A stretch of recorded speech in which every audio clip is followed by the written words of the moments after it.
Okay, from consultation, collaboration, and teamwork for students with special needs, I'd like to focus on the structural elements of collaborating. But first, let's take a quick look at the main elements of the article.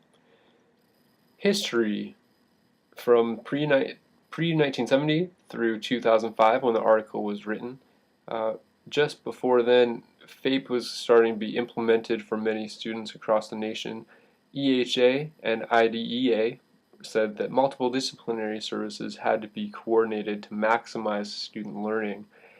And so we saw the increase of school psychologists coming into schools to analyze and help with those students who had not been in school before.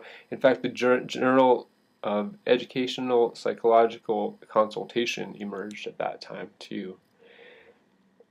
Didn't neglect No Child Left Behind.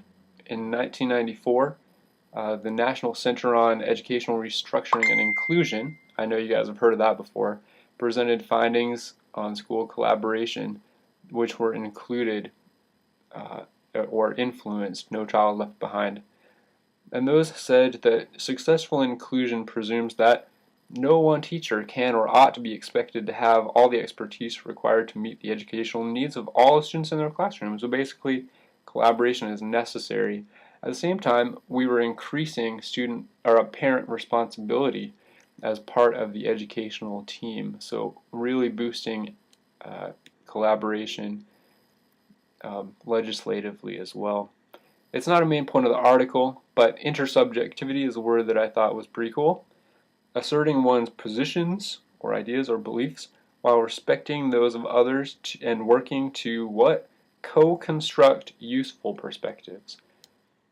The authors also talk about research and some of the good things, some of the not so good things, and ultimately call for better research, better objectivity, and better control groups in research moving forward. The article finishes up with helping you select a system of implementing consultation that really works for your school.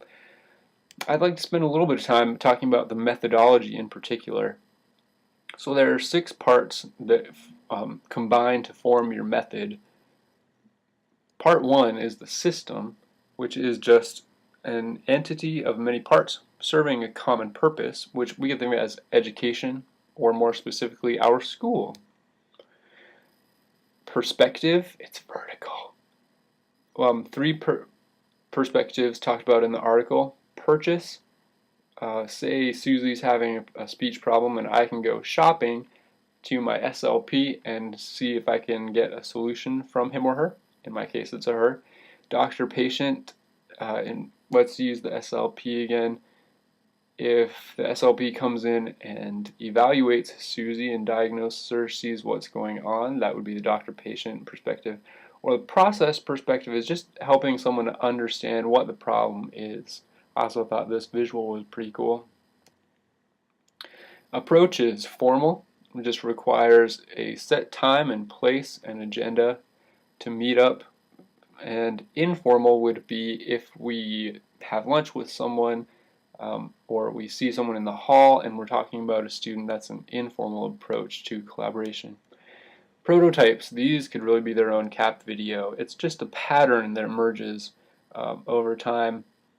For instance, mental health professionals think about collaboration and consultation different than the process prototype. There's a behavioral therapy prototype, an advocacy prototype, and a relationship prototype.